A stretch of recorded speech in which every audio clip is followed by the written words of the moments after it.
Should you pay off your debt or invest in real estate?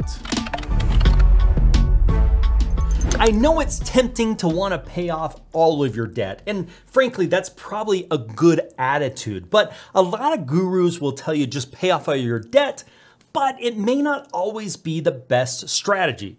That's what we're going to talk about. I think the first thing we need to discuss is the difference between good debt and bad debt. Well, what would be considered good debt versus bad debt? I will tell you, good debt for me is debt that is in an asset that can go up in value, debt that is used where somebody else is paying it. So a perfect example of this is a rental property.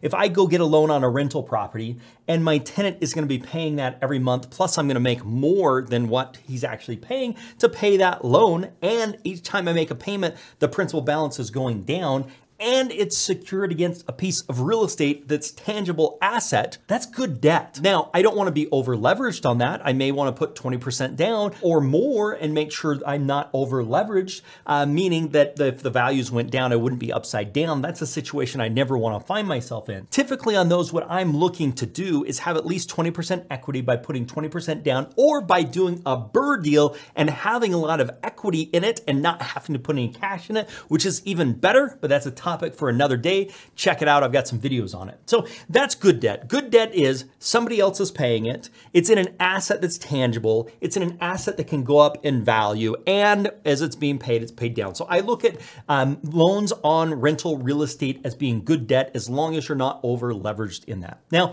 the next question is like, what is bad debt then? Well, bad debt for me is consumer debt.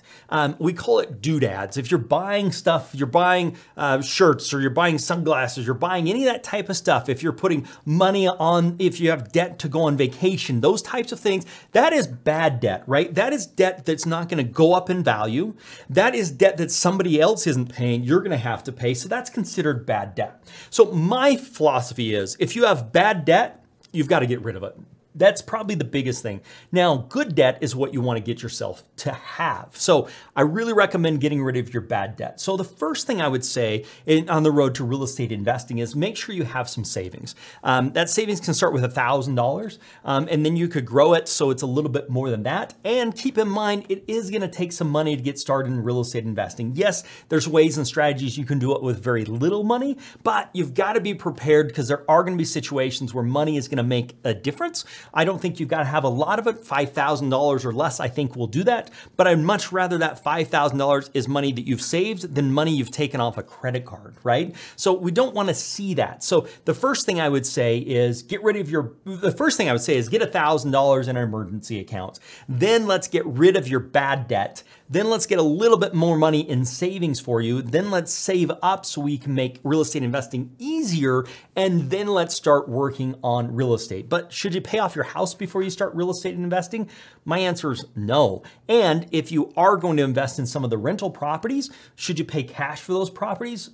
My answer is probably no. Now, that is the safe and conservative approach. That was going to put you in a situation where you can't lose, but it is going to put you in a situation where you have an opportunity cost of what you could have done because you're not able to leverage. My philosophy is, if you've got at least 20% of equity by putting the money down, or better yet, doing your BRRRR type deal, and you've got debt on that property that a tenant is paying more than that, and the property's going up in value and your payments are paying down your loan, I think that's a really safe thing that I would call good debt. Okay, guys, so ROI on real estate investing versus the cost of the debt. Okay, so what really happens here is, how much money are you making because you actually take on the debt, or also known as leverage, because you're actually able to leverage that. So if you had your cash on there, you're going to be able to make whatever that rental is paying is in a monthly payment. But if you're using debt, the amount of money you have into the deal is significantly less. Let me explain. Okay, so let's say we've got a property here, and we're just gonna use easy numbers. We're just gonna call it $100,000, okay? So if you get a property for $100,000, this is how much you're into it. That's the rehab, and that's everything you're into at $100,000, okay? That's basically what you're into it. Now, if you did this right, you would have BRRRR'd a deal, which basically means this property is gonna be worth, I don't know, 135, let's say.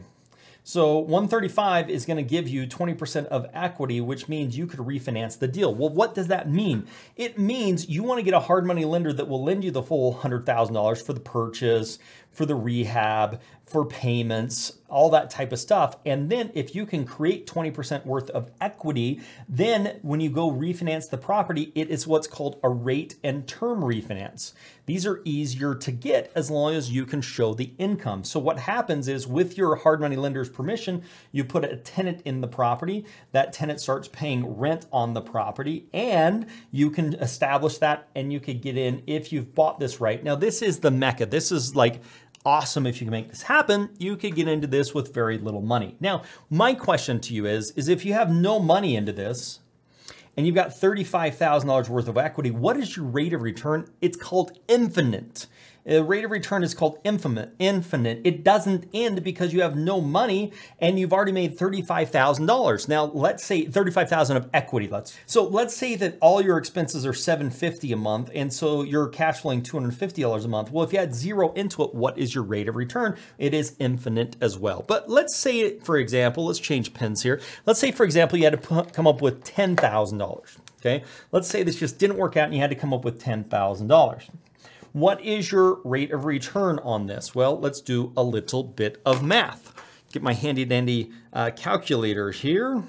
Okay, so let's say 250 times 12. So that's $3,000 that you're gonna be getting above and beyond what your expenses are. Your expenses are $750, your tenant's paying $1,000, you're getting $250 extra per month times by 12 months is going to be $3,000. Now, if I divide that $3,000 by 10,000, whoops, we are looking at a 30% return on our money just in a cash flow scenario, right? A 30% annual return on our money. Let's use the exact same scenario here and say, well, what if you put $100,000 into this property, and let's say you kept the full $1,000. Well, $1,000, you're gonna have expenses and those things. So let's just say you're actually netting $750 because you don't have a loan on it. $750 times, whoops, 750, looks like I messed it up again. 750 times 12 is gonna be 9,000, okay? 9,000 divided by 100 is going to be a 9% return on your money. So basically the idea here is by using leverage, I'm able to use $10,000 and get a 30% return versus using $100,000 and getting a 9% return. Now, this is all just for conversation's sake, but the idea here is if you're doing good debt, secured properly at a low loan to value, you have the ability to make more money on the money you actually have by increasing that rate of return through using leverage. I've put together the 13 steps to a successful fix and flip, where you should actually start when doing fix and flips. You can set your roadmap and what you need to do to make your first deal happen, and what are the most overlooked parts of a fix and flip. Check out this video, you're going to love it. Make it a very profitable day.